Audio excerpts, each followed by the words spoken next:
Hello, everyone. This is Caffeinated Combat. My name is Matt, and I'm joined here with my good friend Kyle, and we're going to talk about some UFC 250 today, among some other things going on within the UFC organization, including some fighter pay issues. We saw a couple of fighters come out recently, Henry Cejudo being one of them, Jorge Masvidal, and maybe even Conor McGregor. They all came out and basically showed their disdain for the fighter pay scene in the UFC, and I feel like a lot of damage is happening. Oh, I didn't even include John Jones in there, did I? No, you didn't. No, John Jones. That's the main one. That's the real damage, Matthew. Yeah, That's Darren yes. Elkins level damage right there. Oh, that is the damage. So it's going to be weird to see what's going on here with Dana White and if I'm correct, Jorge Masvidal is trying to set up a fight between Dana White and some other heavyweight. Am I correct in saying that? It was Dana and I think some media dude. It's just a media guy. I think his name's Lay Something. Batard. I think that's Yeah, his yeah. name. So we Dan might Dan see. Dan Lay Batard or Lee Batard or Yes, something like yes, that. yes, Yeah. yeah. So we might be seeing Dana White going in there and fighting for his ability to mispay the fighter. So who knows what's gonna go on there? Mispay, is that a word? It is now. Using our platform, we just created it. All right. Mispay. But yeah, what's your take on this whole debacle between the lack of funds going on? It's all screwed. The world is ending. Everything's bad. No, oh, I like the optimism. uh, yeah, so with Henry, it wasn't all that weird because he very much made it something that he made it about him. He was like, wait, I'm not saying that in like a disparaging way. I'm saying it in like he was like, I've done what I needed to do here. I want to start a family now. Oh, and if I get paid more, maybe I'll come back. So it wasn't like this thing of, oh my God, he's being swindled by Uncle Dana. So he's, saying adios, kids. On to greener pastures. He was basically saying, I want to do my thing for now. I've been competing for a very long time. I have conquered some of the biggest challenges that could be conquered by a competitor. And I want to live my life now. And it's like, okay, awesome, man, fair enough. And then he threw in there, but if the paycheck is right, maybe I'll come back. And then we see him over at AEW, which is, probably something he's probably looking for something where it's like, I don't want to take like crazy risk anymore. I don't need to be fighting these crazy, crazy good bantamweights like we saw last night. I mean, we saw some impressive bantamweight performances at UFC 250 last night. And then, Henry, he did what he had to do, and he basically said, I think I'm good, and it's perfectly understandable. And you look at that and you say, good for you, Henry. You go do your thing. You go, do pro wrestling. Maybe come back in the future. Enjoy your life. Good for you. But then the John Jones stuff with the Francis Ngannou fight happens, and it becomes that was much more of an issue of pay. I mean, very explicitly, John Jones was saying it's an issue of pay. He was not getting the money he felt he deserved to move up to heavyweight to fight Francis Ngannou. And I get it. I mean, John is a star in this sport, and you're moving up to fight one of the scariest men alive in Francis Ngannou, and we never got a actual number that he was asking for. Uh, Dana said it was Deontay Wilder money, but then John is like, no, it's not Deontay Wilder money. It was very weird. Um, excuse me.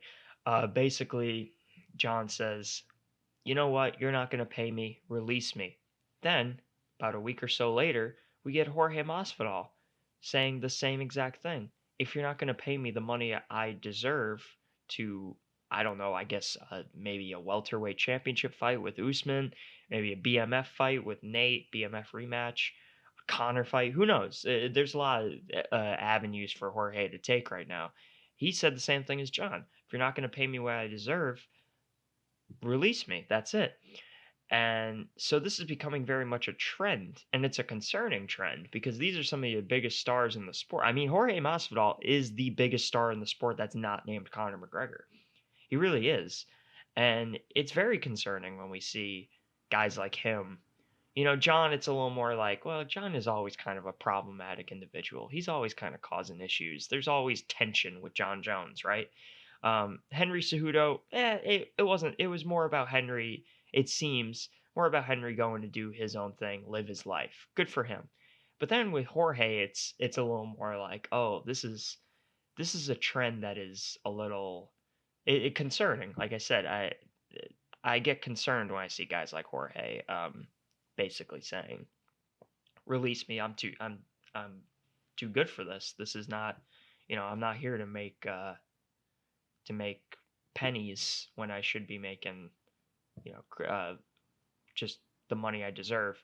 And then today we have Connor once again stating that he is retiring. This has not necessarily been an issue of pay, as you could imagine. Connor is very well paid. He basically said like, the challenge is not there anymore. The competition's not moving the way it should be. I want the Justin Gaethje fight, but they're going to give the Justin Gaethje fight to Khabib, and all this nonsense. I don't know. To me, the Jorge Masvidal situation is the most concerning. What do you think about that? Well, I it's tough to see someone like Jorge especially deal with this kind of thing because he is pretty much the biggest star, like you were saying. And Dana was in an interview and he was asked about this, and he said that he still has 7 fights left on his contract or something along those lines. So I'm concerned about the ability for him to even fight this kind of lack of pay. Does Seven he even fights. have? Is Yeah, that does he even? Yeah, or maybe it's 6 now because of the one he just had. But can he even fight back? Because Dana White seems to have all the leverage here. So I feel like Jorge's kind of like yelling at the sky or something. I don't think he can really do much, which is unfortunate. I don't know basic? about John though, and his contract. He seems to be pretty open about his availability on leaving. Yeah, John, it seems like it's a much more possible thing. From what I heard with Jorge, I don't know if it was 7 fights. We would definitely have to check that, but it seems like what they're doing is extending his current contract. They keep extending it, and as a result, he's not making more money. He's making the same amount of money every time because they're not drafting up a new contract for him to sign. They're just extending the one that's been in place. So I mean, but I don't know the exact number of fights, and obviously we don't know the exact number of the payment. Um, but yeah, that seems to be what is happening here. Is they're just extending his current contract, and as a result, he's not making more money. And I think he deserves more money. I mean, this is a guy that everyone wants to see, and Yeah, unless Conor McGregor comes back, I mean, who's above him really? When he fought Nate Diaz, that pay-per-view draw was, I believe, 900,000 to 1 million, and that's a lot. That's more than 99% of all the fighters on the UFC roster could do. So I think there's definitely an argument here. I'm concerned about how legal it is for him to try and get out of his contract and stuff like that, and if Dana would release him, which he seems reluctant to do. So it seems like an unwinnable situation, but I it think it's does. a fight that needs to be made between the fighters and Dana White. Yeah, here's the thing: if this continues being a trend, it's possible we will see some kind of uh, the word fighter union gets or the phrase fighter union gets thrown around a lot. I don't know if that's possible considering they're contracted employees basically. I don't know how all of that works, but this idea of a union has has been becoming a bit more prevalent lately. Um, it does seem like change is on its way, right? We're living in a world of a lot of change right now. A lot of people not wanting to adhere to the status quo. A lot of people calling for some kind of reform throughout society. That's been just such a common thing, right, or such a big thing right now. And it seems like that is extending into the MMA world, particularly the UFC. It will be interesting to see if any kind of change comes. I would love to see some sort of institution set up, like a union, in which fighters will be a bit more protected and treated more fairly. Um, I think that would be great. The Reebok deal is coming to an end. That's important to remember. And it looks like that's not going to be reinstated. It looks like Reebok is not going to deal with the UFC again. That is just the rumors going around right now. I think that would be terrific. That Reebok deal does nothing but harm fighters, really. They just, the lack of sponsorships obviously really harms them and their ability to make money on their own and not solely from the UFC. It will be interesting to see how all of that turns out and if this trend continues. I mean, even last night we had Sean O'Malley saying, I want the money I deserve, because so he got that awesome knockout over Eddie Wineland, and he came right out and said, I think this is worth 100 G's instead of 50 G's. And then after the fight, after the Cody Garbrandt Rafael Assuncao knockout, it seemed to be believed that, well, now Sean O'Malley's not going to take it. Cody Garbrandt's going to take it. And he was saying, give me the money I deserve. And in the end, they both got performance of the night bonuses, so it worked out. But yeah, this is going to become, I think, a much more prevalent thing. When you have people like John Jones and Jorge Masvidal calling for more money, people that are absolute stars and, bring so much to the table, bring so much to the company. When you have those guys saying, uh, give me more, it opens the door for other people to make that same claim. And then I think once you have enough people making that claim, then the change really becomes a possible future, a change in the pay structure, a change in how much they make.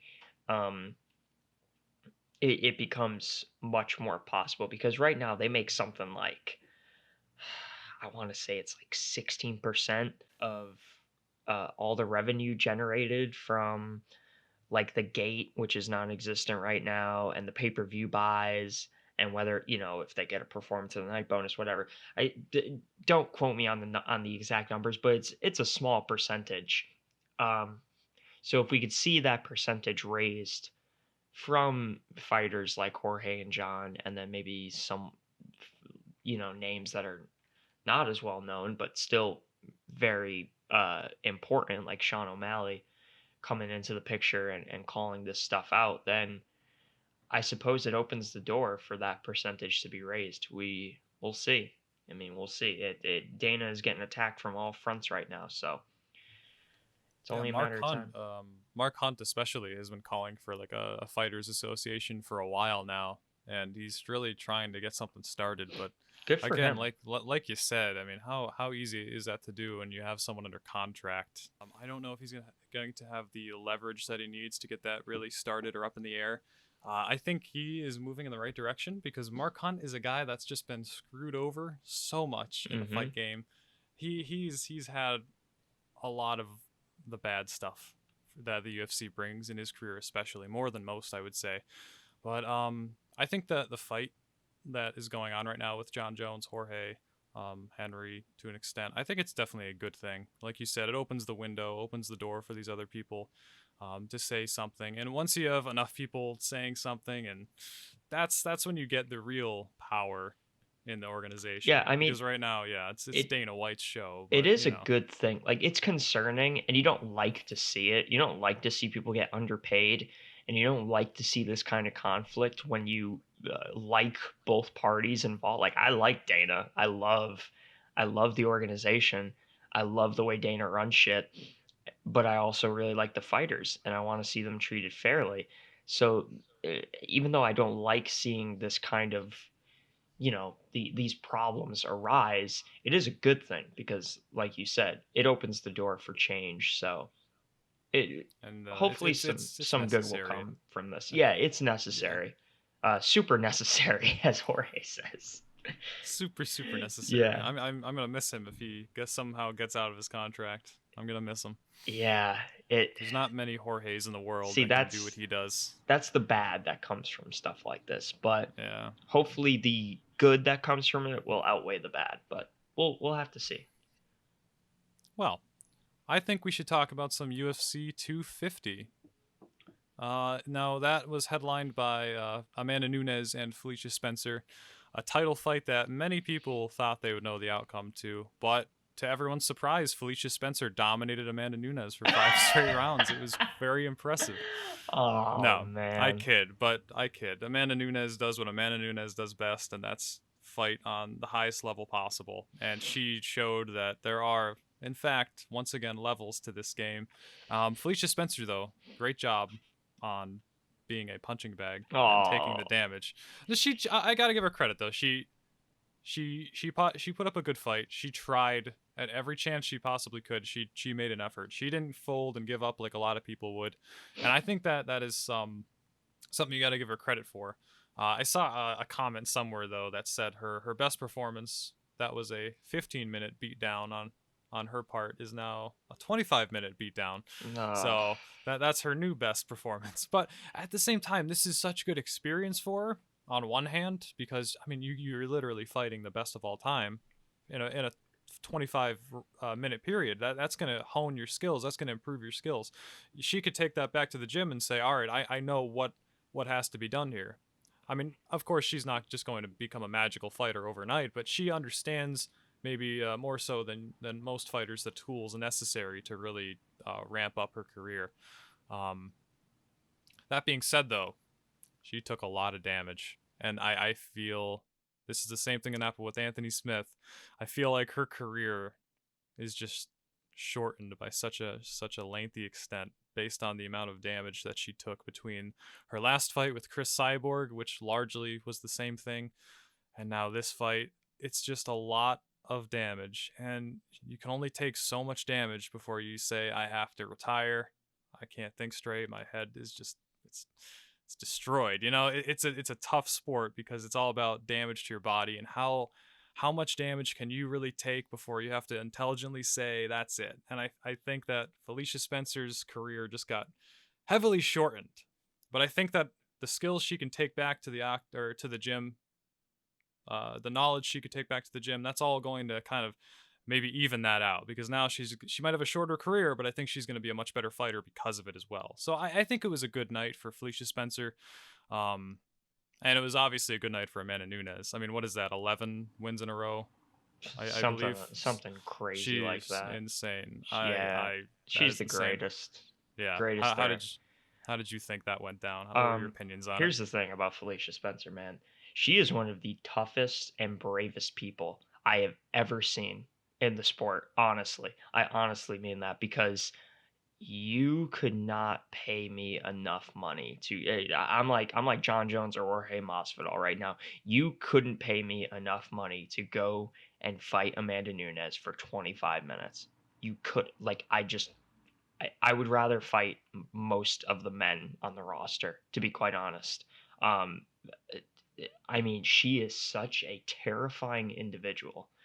And not only to go in there and fight her for 25 minutes, but to go in there and fight her for 25 minutes while prior to that, everyone is telling you you have no chance. While there's a guy who is betting $1 million on you losing.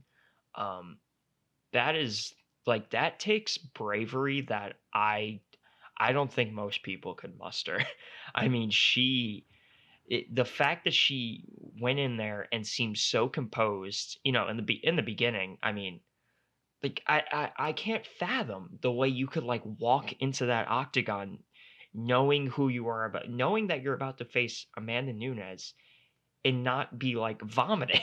That is like bravery and courage that I don't fucking get. Like that is so beyond my grasp, and I think the grasp of there's a lot of couch potatoes like myself that like to talk shit, but at the end of the day, you would also be shitting yourself if you went in there and had to fight Amanda Nunes. I mean, that is just that is toughness and bravery that just I don't think most people have in their hearts. Honestly, I am very impressed by not just her physical toughness and durability, but her mental toughness to just get in there and not just she did it with Cyborg and Amanda. Like who can say they fought Chris Cyborg and Amanda Nunes back to back for the fullest extent of that's not a thing most human beings can say or anything close to that. I mean, that is it's it it's so hard to put into words how terrifying of a thing that is to undertake. So hey, I give her so much credit, man. I give her so much credit. Um, the fact of the matter is, I almost said Amanda Cyborg. Amanda Nunes is just on another level in the fight game. Not only is she by far, by a far margin, the greatest female fighter to ever exist. She's one of the greatest fighters to ever exist, irrespective of gender, irrespective of weight class. That's just the way it is. She is just she's just one of the greatest. That's all there is to it. Um, it, it it's hard to pick out things in that fight where I think like, oh wow, Amanda, that's something you really need to work on. Now it is an interesting point. I saw Luke Thomas tweet this. It's interesting to think that Amanda finished Holly Holm, Chris Cyborg, Ronda Rousey, Misha Tate, all within a round. Those are some of the biggest names in female MMA. I mean, some of the greats, some of the greatest female mixed martial artists to ever exist. Amanda Nunes finished them within a round. And then Felicia Spencer and GDR, she goes 5 rounds with them. That's weird to me, right? It's weird that Amanda did not finish this fight when it looked like she could have. That was very strange to me. I don't know. Maybe Felicia just really is that crazy tough that Amanda couldn't finish her. I think it's a dangerous game to try and finish Felicia because I mean the closest she got to winning that fight was on the ground when Amanda was in her full guard and she was trying to throw up triangles. But obviously she couldn't and she didn't. But I think Amanda knew she could just kind of play on the outside, stand up, strike from a distance, play it safe, kind of like John Jones. You could argue that Amanda Nunes is the John Jones of the women's featherweight division. I I suppose, yeah. I she's it is weird that she didn't finish them, but that might just be a testament to Felicia Spencer's toughness compared to these other women. I mean, she took a lot of a beating there. Very impressive. But my question is, what happens now? Where does Amanda Nunes go from now? I feel like there's one clear answer. I feel like uh, Shevchenko. let's see, yeah, okay, Valentina Shevchenko. The name was eluding me, but I think Valentina Shevchenko, if she moves up to 145 or 135, Yeah, I don't think mean, I Valentina don't know can if she'd make go to one. Yeah, 145. I think she could definitely get up to 135, challenge Amanda, and that might be the fight to make. Because I don't think Amanda could drop down to featherweight. She said before it's really tough for her to do that. So I think she'll stay in her little realm there. But do you think that's the fight to make, Valentina Shevchenko? I can't think of another one. The only other serious contender, and the word serious, I mean, I use it with a grain of salt. The only other serious contender at women's featherweight is Megan Anderson, and I think uh, Amanda would just absolutely annihilate her. Yeah, Yeah, I she mean, was tweeting while Joe Rogan and John Anik were talking about. They mentioned her and they said, I don't think she's ready yet. And she tweeted out like she said, I'm ready. Let's do this. Let's make this fight. So man, who knows what the UFC will do? I don't see that. I don't see that happening anytime. I mean, hey, maybe they will make the fight. I'm not saying that would be out of the realm of question. But it being a competitive fight, I don't see that at all. Um, I think the fight is Amanda and Valentina Shevchenko because they're just two of the most dominant women. Well, Zhang Weili also very dominant, but out of the weight realm. Like she's just much smaller than them. Uh, Same with Joanna, another very dominant female competitor in mixed martial arts, but the weight just doesn't match up. Uh, so yeah, Amanda and Valentina is the only one that seems remotely possible. And even then, I feel like it's a long shot to that fight happening, just because it's just weird. They barely match up in the weight uh like I don't know if Amanda wants to move back down to 135, and I don't know if Valentina wants to move up to one. She might be perfectly happy at women's flyweight, and I wouldn't blame her. Yeah, it's hard. And Rogan was asking Amanda like, "Oh, what's next for you?" And she straight up said, "I don't know. I don't know what to do." Yeah, I don't know what to do next. And hey, she's got a child on the way, her and Nina Ansaroff, so enjoy that. Just, maybe she'll just chill for a while. She deserves it. Um I, I like I love watching Amanda compete because she fascinates me, but at the same time, I wouldn't hate it if she just didn't compete anymore, because like I don't know what you do next if you're Amanda Nunes. Like you have conquered the highest peaks in women's MMA. I don't I don't necessarily need to see you do any more for me to say definitively you are the greatest women's mixed martial artist to ever exist. I don't need to see anymore. Like I'm fine. If you want to continue fighting, I mean, hey, go right foot. Like you fight as long as, and I think she will, because she's a competitor. But like just hypothetically, if she was like, yeah, I think I'm done. Same with Henry Cejudo. I'd be like, yeah, I mean, hey, you do you, boo boo, because you did it. I mean, you did what you needed to do. Go go enjoy yourself. I don't need to see any more from you, because you did everything right. You did everything right. You did some of the greatest stuff we will ever see in the sport of mixed martial arts. Do what you feel is right. That's what I say to Amanda right now. Do whatever you want. You could do whatever the hell you want if you're Amanda Nunes. You will not be the greatest of all time until you beat Sahara Eubanks. That's what I gotta say. Oh, too Greatest female fighter of soon. all time, or Too Plogoy Ivanov, either one. Look, beats him via fence grab. Oh, too soon. No, can't talk about that. The commission's going to ban him for life after they see that action, that egregious thing that happened. Yeah, that was terrible. But yeah, man, Amanda Nunes, greatest of all time. I would be fine with the retirement too. I think she's done it all and doesn't need to prove herself anymore. If she wants to keep fighting, keep getting money, though, more power to her. Yeah. She should move into the intergender realm like Henry Cejudo and start fighting men. Get out of here with that nonsense. She would definitely beat more men than most people would realize. Oh but my I also God, agree yeah. that we probably shouldn't do that. Yeah. Honestly, I think she could beat a lot of the male bantamweights. Yeah, if you look at the male bantamweights right now on the rankings, let's see. You have Marlon. All right, Marlon Moraes. That's a tough one. That's tough. Yeah. Aljamain Sterling. That's a tough one. Peter Yan. That's a tough one. I think she could definitely beat Sandhagen, Rafael Assuncao. Maybe not Jose Aldo. Pedro Munoz, yes. Jimmy Rivera, yes. Cody Garbrandt, yeah. Rob Font, yeah. Dominic Cruz, that's also a tough one. I think she could beat Dominic Cruz. I don't think she'd hit Dominic Cruz. I don't know, man. Her punches are very powerful, but they're not the quickest. All right, now they're pretty quick, yeah.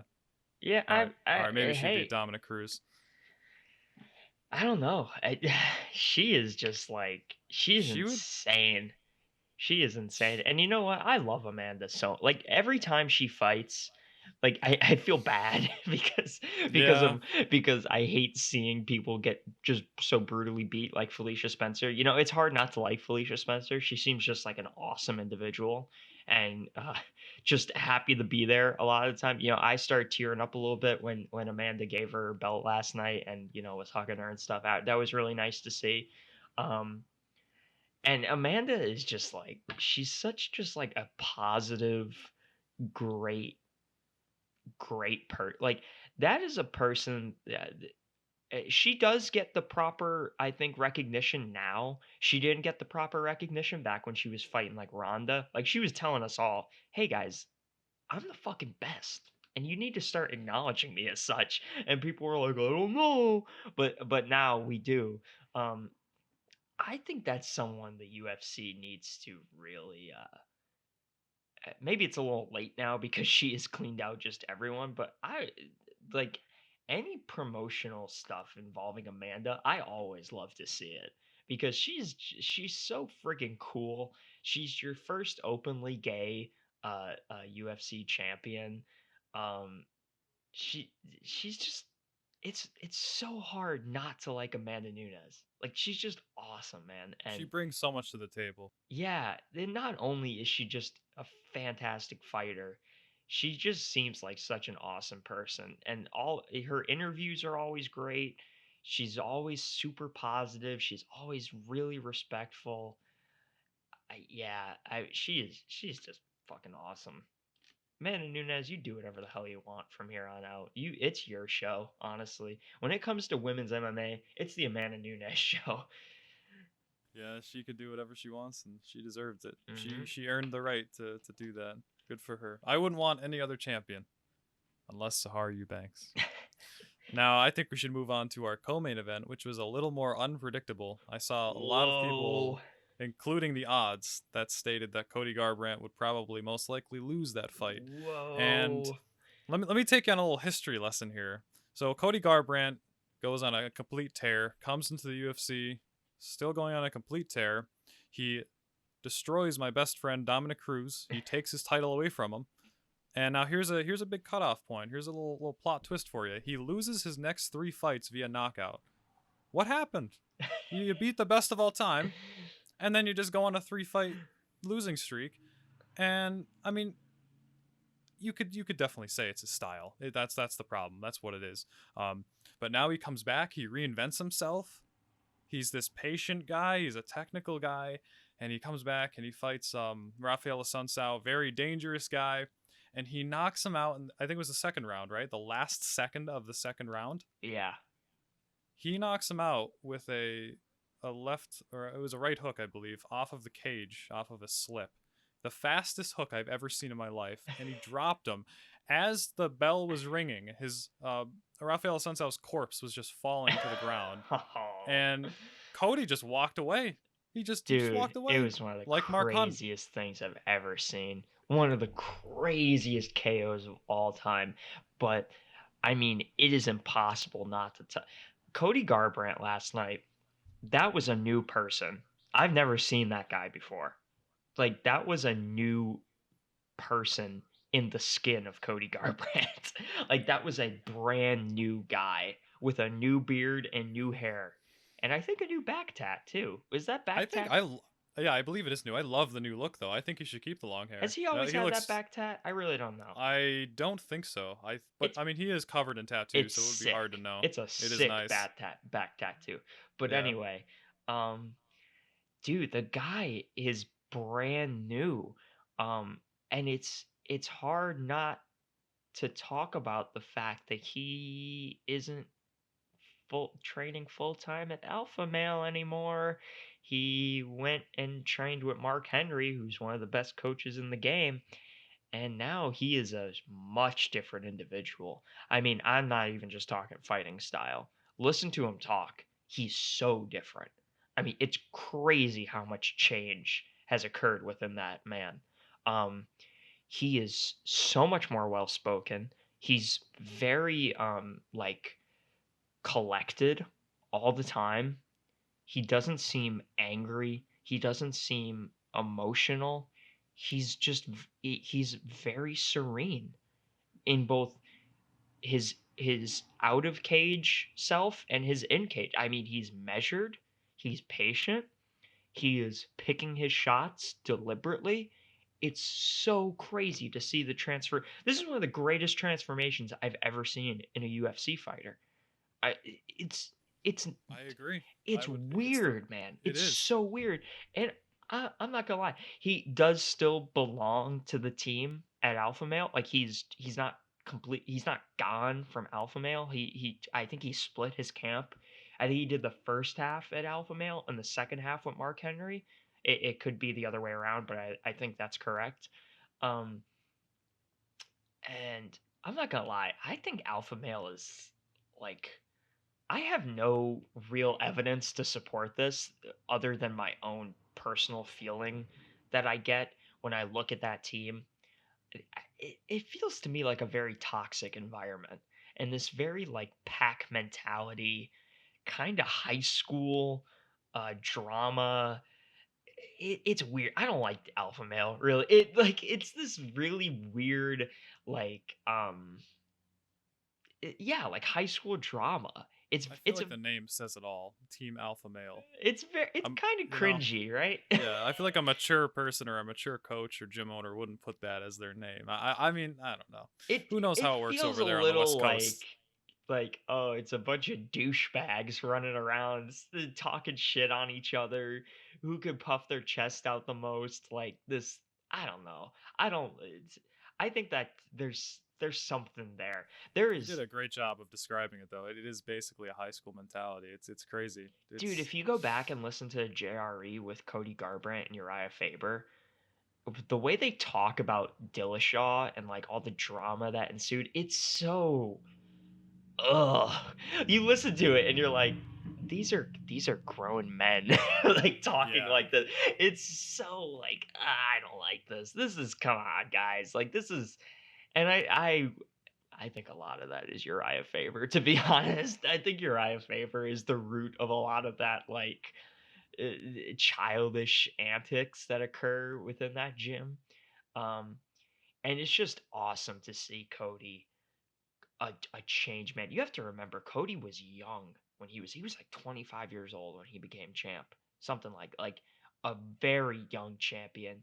I think a little not only was he green, yeah, like he was just green, like he was definitely a force to be reckoned with, no doubt. I mean, you have to be to beat someone like Dominic Cruz, but there was something not right, not together with his game, and we saw that.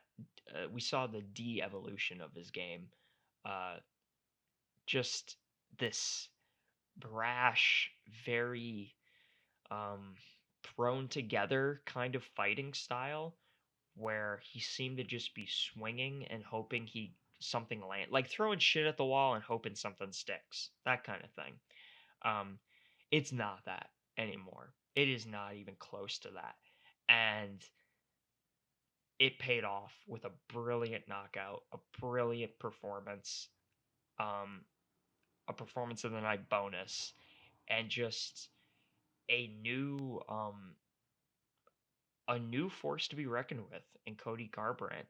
This is not the guy that went on a 3-fight losing streak, and I will even argue this is not the guy that won the championship from Dominic Cruz. This is something better. I really believe that.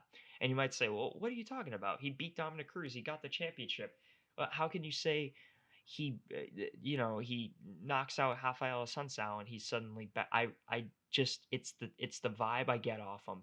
I love looking at fighters and reading like their body language and the way they're speaking and everything, and I think it tells so much about them. I get that they're not necessarily being like their true selves when they're in front of the camera and doing interviews and all that, but it's hard not to look at Cody Garbrandt and say that is the same fighter of old. This is just a new guy, and he's scary, and he's a massive threat at 135. Back to what you were saying about Team Alpha Male, I feel like most of the fighters that have left Team Alpha Male or have partially left Team Alpha Male, like Cody Garbrandt's doing here, I feel like their careers have just gone a lot better. Don't wouldn't you think so? You mean like with I TJ? Yeah, with TJ leaving, with Dominic leaving, and now with Cody partially leaving, every time a fighter leaves from there, it seems like they do far better Yeah, I than when mean, they were at that T gym. TJ had the EPO stuff, but they Yeah, said he was that's using that back at Alpha Male. Like Cody said he was using shit back at Alpha Male too. So, yeah. Nobody listened to him when he was trying to tell everyone, and look at that. well, come on, Cody is a hard guy the Yeah, Cody back then was it was a he was someone that he spoke and you were like, okay, buddy, settle down, like like Michael Bisping, like, all right, buddy, yeah, whatever you say, you were just like, all right, okay, yeah. whatever you say. But But now, yeah, I mean, it's different. But yeah, I think you're right. I think we see an upswing in people that leave Alpha Male. Cody is just a new animal. He used to fight like every time he would take damage, he would just become more and more reckless to the point where he just gets knocked out for those 3 fights. And I mean, 2 of those were against Dillashaw and then Pedro Munoz. So it's not like the competition's like he's not fighting cans per se. Hmm. Um, but still, that fighting style, it's hard to come back from that. How do you stop fighting emotionally? Is that seems like an adrenaline based response? You know what I mean? So for him to go and completely change his fighting style like that, I gotta give him credit. That's a mentally difficult task to do. Like I Yeah. feel like his new fighting style is pretty much half mental, half physical, or maybe even all mental. I don't know how he would gauge that. I, But I if like you were saying, if you watched him fight those last 3 fights and you watched him fight Rafael Assuncao, it's a different guy, especially the totally different guy. Munoz fight. Yes, The Munoz fight he. is a perfect example of how far he fell for that period of time. I like the way he fought Assuncao too. He pretty much did what he did to Dominic. Not quite. He just backed up the whole time and then counter struck and. But I like the way he incorporated leg kicks. He really slowed down Rafael. Yeah. He kicked that leg so many times, and then he Hmm. would get you so used to the leg kicks, and then his speed is unmatched. Who is as fast as him besides some of the flyweights? Yeah, Like like I Cejudo. oh like yeah like I forgot who we were talking about the one time. He fought um what's his name? Let me. Who did he fight? It was I can't remember his name for the life of me. We like him. So he fought Ricky Simone. Dave Borg. Yeah, Ray Borg? Ray Borg. Yeah, Dave Borg. Yeah, Ray Borg. I'm sorry. Those names I could not remember them. I feel like Cody Garbrandt has the power of a featherweight, but the speed of a lightweight. I think that he's got a bright future ahead of him if he stays to this game plan. Now, who knows what's going to go on after this? I think he'll stay the way he is now, because I mean, you saw his attitude before the fight, during the fight, after the fight, 100% calm. Yeah. I wouldn't be surprised if you told me he smoked a pound of weed before this fight and smoked during the fight. He was so relaxed. How do you go and knock someone out like that, get arguably knockout of the year, and just walk away and he didn't even celebrate? I mean, obviously he did a little bit of celebrating with his coaches, but not like he used to. It wasn't jumping on the side of the cage and screaming and It's stuff a like that. different guy. He's I love it. He's a father now too. Yeah, That maybe fatherhood has humbled him. It's yeah. Dad Garbrandt is Dad a force to be Garbrandt. reckoned with. Yeah. But yeah, and I think you do have to get I don't want to put it all on this, but I think you do have to give a lot of credit to the coaching. I think coaching is just so integral to a fighter's just perception and style of fighting changing. We see it with Trevor Whitman and Justin Gaethje. Justin Gaethje used to be the same kind of way, fighting a little recklessly, like going like 1 for 1. Seeing it was basically like you, you ever see on YouTube those like slapping challenge things, like the Yes. professional slappers where they stand there and they take a slap and then they give a slap. That's kind of how Justin used to fight, like kind of just I'll take it, I'll take one, but I'll give you one back and see if I can do it harder. And I think Cody was a little bit the same way. It just didn't Do you work out think for him. do you think that the win over Dominic Cruz got to his head? Yeah, Beating it beating had a to. legend like that? It had to. I mean, how do you not beat Dominic Cruz and then become bantamweight champ and not think like you're just the shit all around? Like, I mean, it's impossible. Any young guy like Cody who knocks out or not knocks out, but like just convincingly beats a legend and becomes a champion. It's I mean you're gonna be just become a little reckless. Um, there's something to be said about these young guys who become champions very young. Like same with John. Yeah. John's fighting style it always remained very consistent, but look at his out of the cage behavior. Became very Abysmal. reckless. Yeah, abysmal. um, But eh, where do you think he goes from here? oh man, A lot of people were saying he should fight Sean O'Malley, and I was confused about that because Cody Garbrandt just beat the number 5 guy, and Sean O'Malley hasn't even fought a ranked opponent yet. I Cody saw that also was said he sees no parallels with him and Sean, and I kind of agree because I he would too. basically said Sean is 25 years old, unranked. When I was 25, I was champ. Hard to He's argue got with. a point. Yeah, Hard to argue with, he's not wrong. Yeah, I don't think I necessarily want to see him fight Sean O'Malley. Sean is great. I love Sean. But I think Cody. I think you got to give him. So we have the Peter Yan fight coming up for the title. Who the hell is Peter Yan fighting again? Jose Aldo. Oh right. Okay. Not Marlon. So weird, man. To be fair, I thought Jose beat Marlon, and I think Dana White did too. So maybe he just pretended like Jose won. Maybe there's your fight, Marlon and Cody. I was gonna say that's a dangerous You fight, do of course, here, but I think that's the one to make. Here's what you do: you do Marlon and Cody. Oh, hang on, Sons of Anarchy are here. Gotta wait. Jax, go Old away. Jax Teller, get out of here. You do Cody and Marlon. You do Peter and Jose. See who wins that.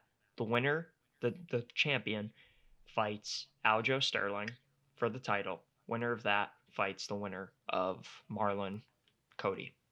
Perfect. Yeah. And I think that's beautiful. Give Sean, I don't know, maybe give him Cody Sandhagen. Sandhagen's no slouch. I know he got pretty fucked up last night. There's no nice way to put it. Aljo. We didn't get to see that much of him though. No. He just got smothered and then got put away. Yeah. Cody is a force to be reckoned with. Maybe give him to Sean O'Malley. I don't know. Sean O'Malley's in a weird spot right now. But you mean Corey give him to Sean? Or Cody? Yeah, Cody. Or wait, no. Corey. Corey. Sandhagen. Yeah, okay. Corey. Okay. Was I saying Cody? Confused me. I think you said Cody once. Yeah, it confused me. I was like, oh, I quit. He's turned it back. Cancel. He betrayed me. Yeah, give Sandhagen to O'Malley, maybe. That's number 4. Well, I don't know what he's gonna be ranked after this though. I have a feeling he's gonna get pretty decent ranking. Yeah. Last night was like a mini bantamweight tourney. It was really cool. I loved it. I think it was really cool. Is so. I said last week I didn't think it was that interesting, and I gotta eat my words now. This is the bantamweight show now. It's the sugar show. Yeah. Who knows? Imagine if Henry was still here though. Oh. I'm not gonna lie. I'm glad he's not. And I don't say that because I have something against Henry Cejudo. But when you have a guy like Cejudo who is so incredibly dominant, and he's a star, and he's holding a title in another weight class, the division gets a little clogged up. And I think we kind of see this with Amanda right now. But Amanda, it's also because the competition is just not really there. For Cejudo, it's because of, when it's just a fact. It's just it's just a fact that when these guys become champions and when they get really big, when they hit stardom and when they're holding titles, they just fight less frequently. That's just a thing. They're getting bigger paychecks and they don't fight as frequently. And one might even argue they're not as hungry because they've climbed the mountain and they're at the tippy top. and they don't need to be as hungry. Um, and when you have a guy like Cejudo at the tippy top of the mountain, nobody's really touching him. He's beating everybody. He's only going to take the biggest, baddest, most lucrative, financially lucrative fights for him. And not only that, he's also tied up in another weight class. Now, granted, that other weight class is not nearly as interesting or competitive as bantamweight, and I'm talking about flyweight, of course. Um, it's gonna take up his time, right? Uh, and he's probably gonna defend that bantamweight title like once a year, once, twice a year, something like that. Twice at the probably the absolute most. Uh, so things get a little there's a log jam there in the division. Now that Henry is gone, that division is wide open, and you have all these guys climbing that mountain as fast as they can.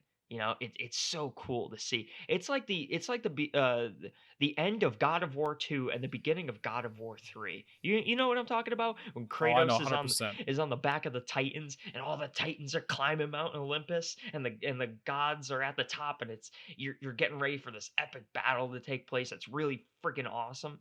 That is bantamweight right now, because Zeus, which is Henry Cejudo, he fucked off the mountain, and the guy that can make this all just disappear in an instant because he's so damn strong and powerful and influential, he jumped off the mountain. So now you got Kratos, you got Gaia, you got Hyperion, and all the other Titans. You got them all climbing this mountain, just getting ready to take what's at the top. It's so cool. It's so fun. I'm so into it. Bantamweight is just awesome right now. So excited to see where this all goes. And I'm glad.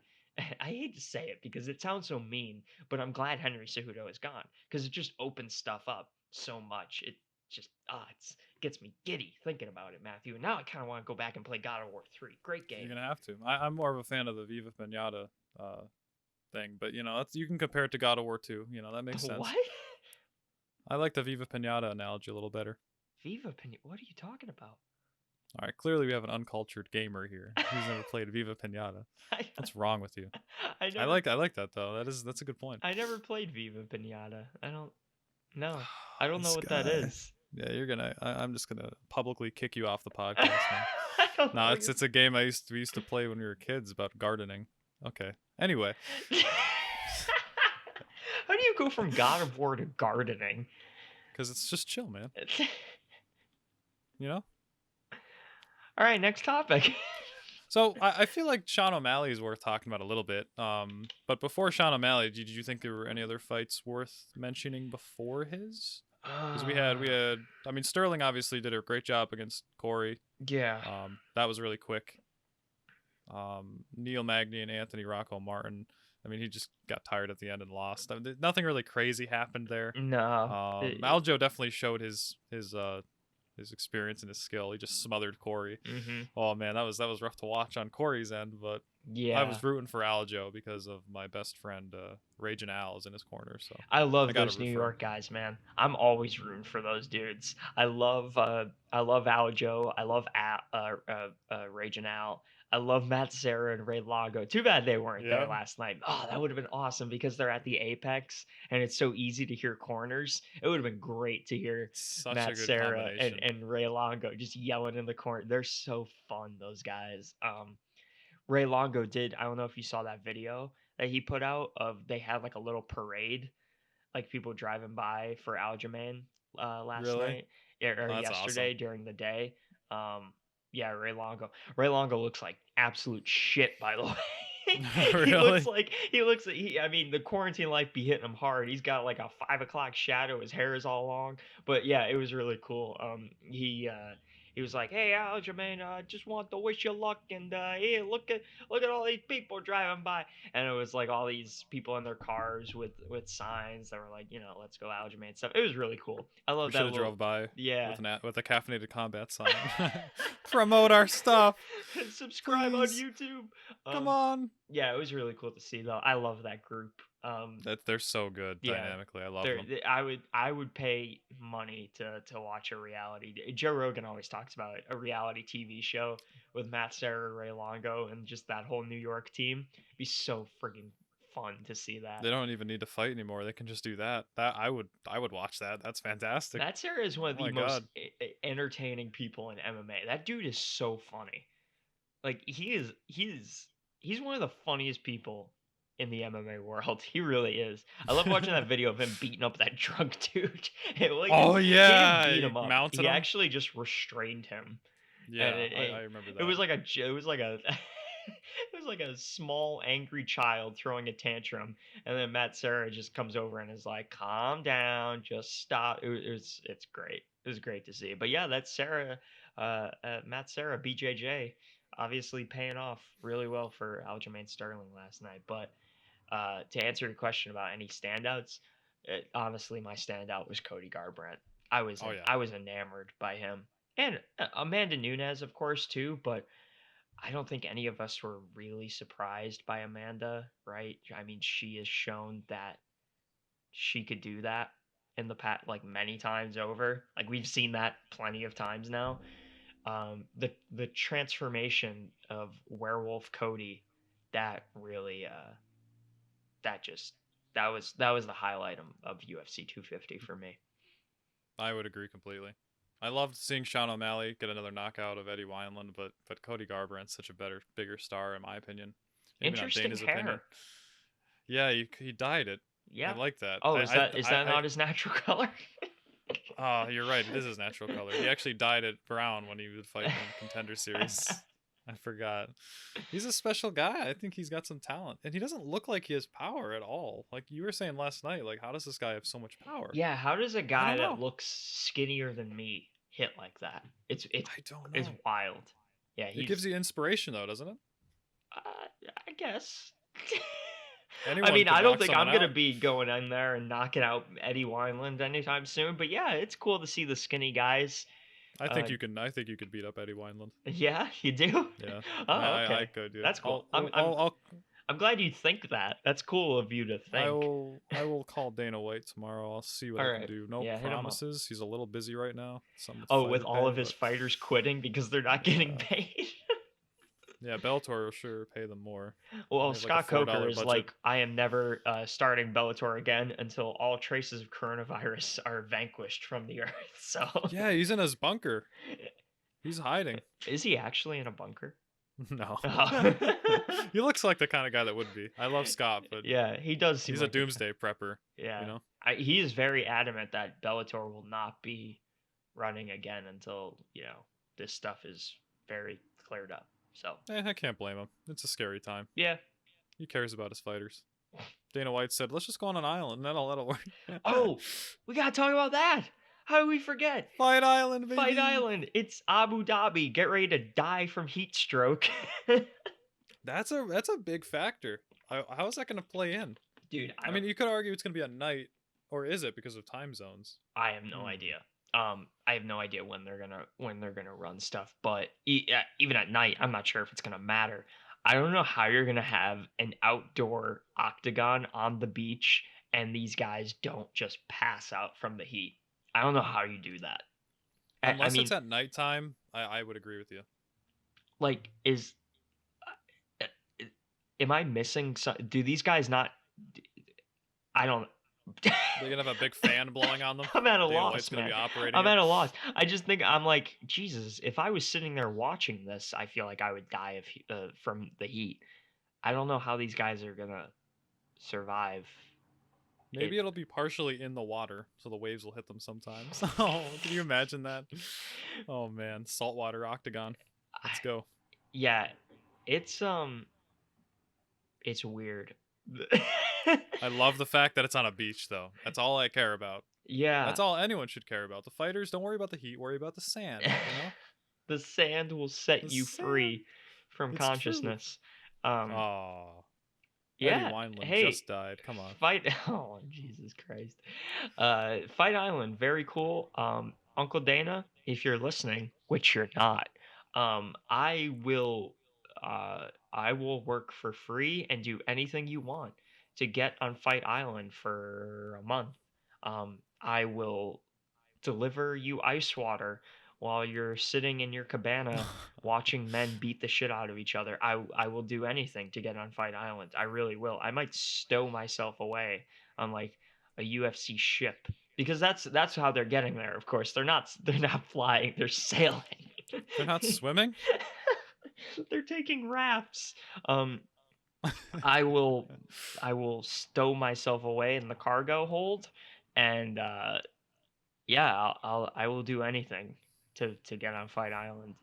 I think Um, you're going a bit farther. I think we could just get him on the podcast, and you can repay us with tickets to Fight Island. You know, that seems like a fair trade. you see, he's not gonna do that though, but that's a cool What do you idea. mean? We have 18 subscribers as of now. That's more than a lot of people have. Yeah, A lot of people that don't have YouTube accounts, yeah, that's I eight. That's suppose. 18 voices that he will be heard on. You know what I mean? Mm, Voices he'll be heard on, not yeah, ears that will hear him. yeah. His Instagram DMs are gonna be blowing up, I guess. Yeah, it just works. Yeah, Fight Island, very cool. Am I the only? This is gonna sound so bad. I'm a little not excited as I was before we knew where it was. Yeah, I would agree. I'm like less interested somehow. I mean, Abu Dhabi's got some nice beaches, though. I'm not talking about those beaches, Kyle. I'm talking about sand. Okay. Well, that's Anyway. been the show. Anthony Rocco Martin here. How are you? Anthony Smith's corner. Oh, speaking of bad cornering, what did you think about in between round 4 and 5 of the Amanda Nunes Felicia Spencer fight when Felicia Spencer's corner said their advice was just stick to the game plan? Excuse me, what? So, my question is, what was the game plan? What the hell are you talking about, man? If anything, you should be saying, "Hey, maybe it's time we end this." It's getting a little bad. I really don't think that 5th round needed to happen. I think it could. She almost got finished in the 5th round, didn't she, as well? So I would argue that she took the most damage in the 5th round. Yeah, I think you could have stopped that fight. Did you see the odds were 30-1 going into the 4th or 5th round or something like that? Jesus Christ. Minus 3,000 favorite. Yeah, I think you could have called it there. But no, just stick to the game plan. Anthony Smith was just in the corner. He's like, "Come on, no, you can't quit. Let's do this. Come on." Yeah, go out on your shield. Where are your teeth? I'm not seeing any teeth. They're Also, not that bad. what is the purpose of the doctors? You know how like Herb stopped it at one point and was like, "Hey doctor, come in here and look at her." And the doctor went, "Are you okay?" And she went, "Of course." She went, "Yeah, I'm good," because she's fucking Felicia Spencer and she's a badass. And she went, "Yeah, I'm good." And he went, "Okay, she's fine."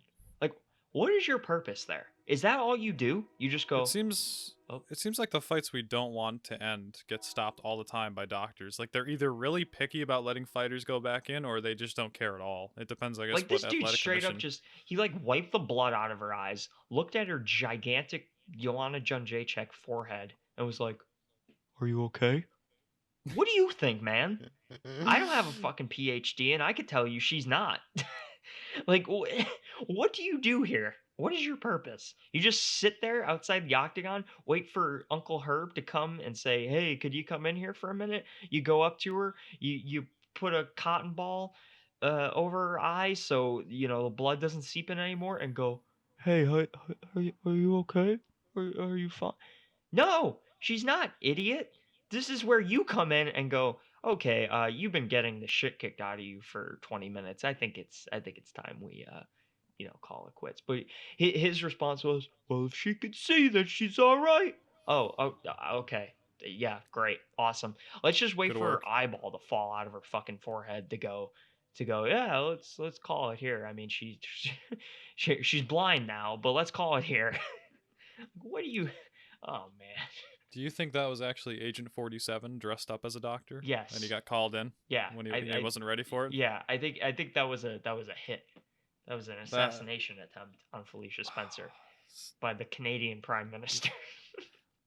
Yeah, I don't know. I gotta agree with you. I feel like the doctors had more than enough evidence to say, okay, it's not going your way. You got a 99% chance of losing this fight. It's not worth it. Look at yourself. He should have just brought in a mirror, and that would have been like the end of it. She'd have been like, "Oh my god, I look like I'm dying." Yeah, yeah. I mean, here's I the thing. What is the point? Felicia Spencer is never gonna be like, actually, I'm not okay. Would you mind stepping in and call?" Like, that's never gonna happen. It's just not. It's not in her DNA to do something like. And a lot. That's the case for most fighters. It's just not in their DNA. Same with Anthony Smith. That's why these other safety nets are put in place for them. You have the corner, you have the ref, you have the doctors. I love when just all three of them are like, "Oh, she looks all right to me." Whereas me, idiot, sitting at home, couch potato, watching this fight, could see very clearly that like it's done. I mean, you saw the way she was like wincing in pain in the corner when Yeah, they like put ice on it. It was like, dude, and her dipshit corner. Oh, just stick to the game plan. What? What are you talking about, man? The game plan has failed. It's failed 3 times over. I think it's okay to say, hey, let's live to fight another day. It, I don't think it Felicia was. Spencer doesn't believe in fighting another day. She either wins or she dies. I I don't don't think it was understand it. as egregious as like the Anthony Smith, lack of stoppage.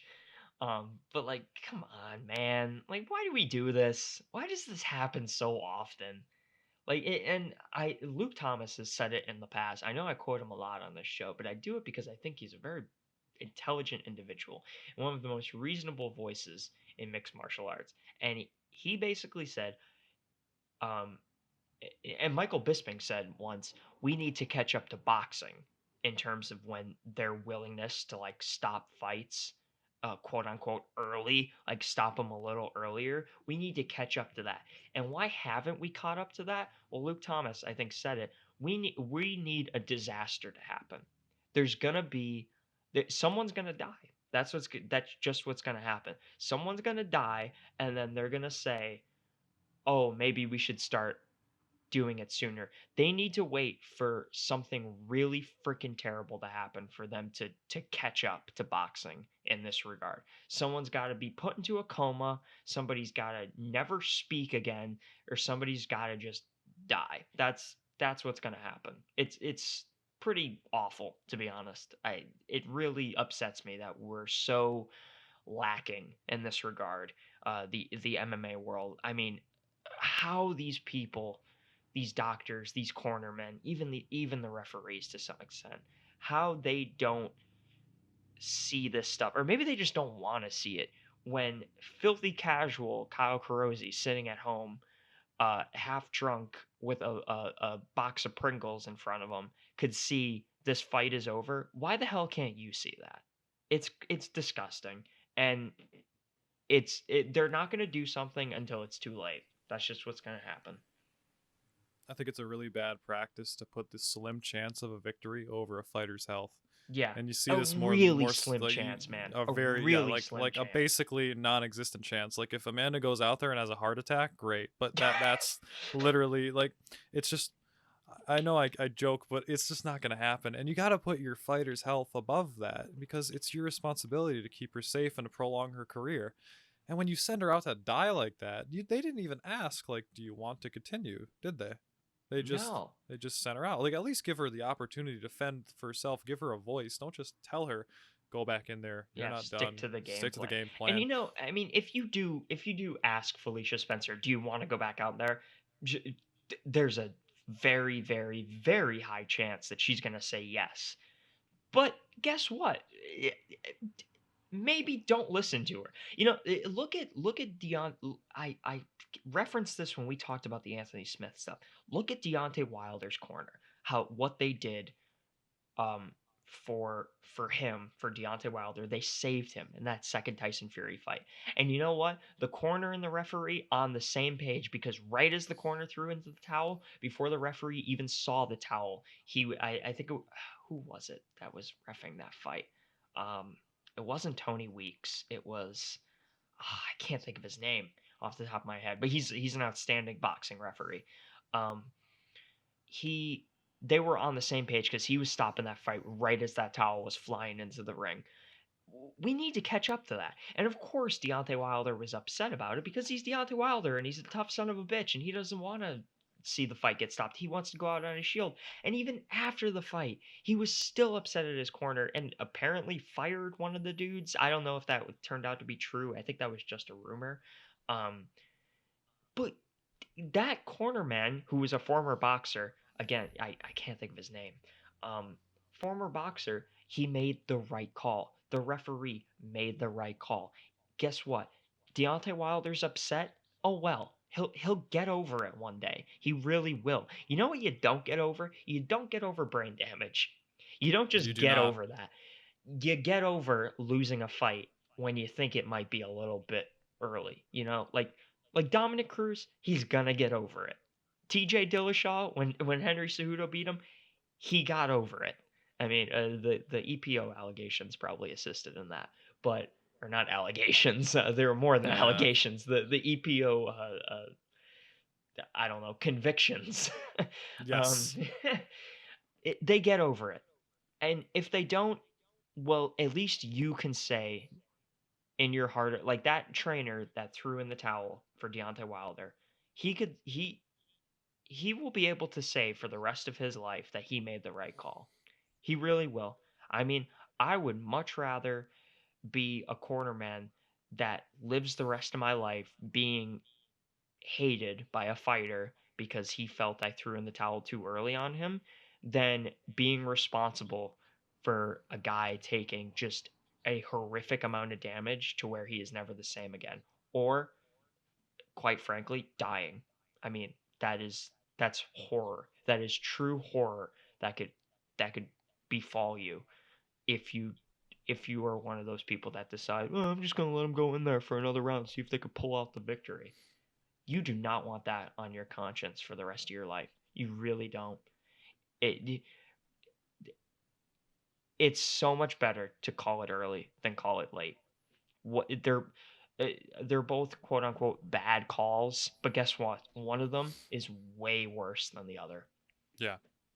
I think careers can be recovered, but like you said, brain damage can. And ultimately, I'm a firm believer of it's not what the fighter wants; it's about the fighter's health It's in what they those need. extreme situations. It's what the fighters need, and these corners need to be aware of this idea that you gotta protect the health of the fighter. That's the most important thing.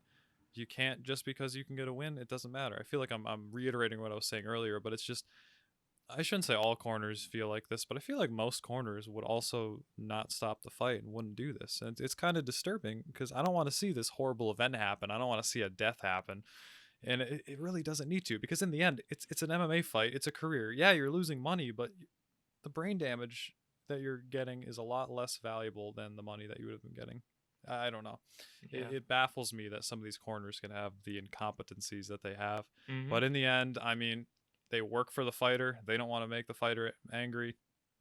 You And, know. the argument is always, or one of the counter arguments is always, well, they know their fighter better than we know them. Okay, I guess that's true, but you can't tell me in between the fourth and fifth round of both the Felicia Spencer and the Anthony Smith fight.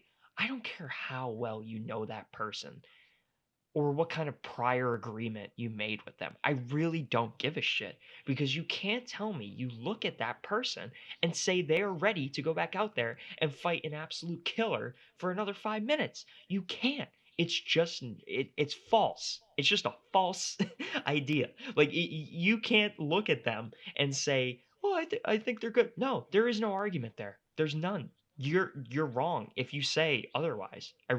I really believe that. I don't care how well you know them.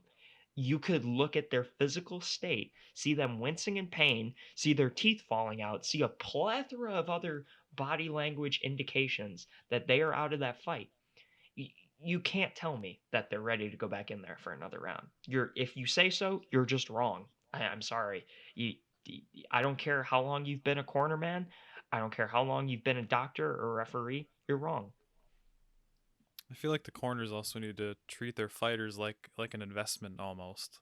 You don't want to cut your investment too early. You want to let it grow, let it flourish, and then almost cash out. You know, like you were saying, they know they're fighters, but they're still human, and humans all have the same, well, relatively the same defense towards CTE. You know, just because you know your fighter doesn't mean that they're not going to get that CTE, they're not going to get that brain damage. Yeah. And yeah, I think improvement needs to be made. And of course, some athletic commissions have great doctors that stop the fights when this stuff happens, but some places don't. It's the same argument with some places have good judging and some places don't. Yeah. Have you seen the judging in Mexico? Have you seen it in Florida? Hmm. It's bad. Even New York, it's very bad. The Vegas judging, it's pretty good. Yeah. So I feel like it's alright. really a commission wide thing, that and judging, that you just have to figure out, because in the end it's not going to work well for the fighter if you let him go in there and take all that punishment. Yeah, I can't help but echo Bisping. I mean, he's so right. We need to catch up to boxing because boxing is so much more. Because they've seen it. They've seen the bad. They've seen the worst of it. They've seen deaths. They've seen irrevocable brain damage. They've they've seen it. They know what it is, and they know when to call it. Deontay Wilder's coach knew when to call it. Um, yeah, we need to catch up to boxing because someone's just going to die. That's just what's going to happen. We've been fortunate in MMA where we haven't seen really horrific um, effects from this lack of competency, but it's going to happen. It's inevitable.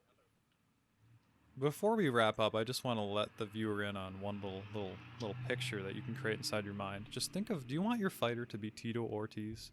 Think about that. If you let the fighter take this much damage, they're going to become Tito Ortiz. You don't want Tito Ortiz. Have you heard him try and formulate a sentence? Now, I can't talk as much as the next guy, but this dude has taken some beatings in his life.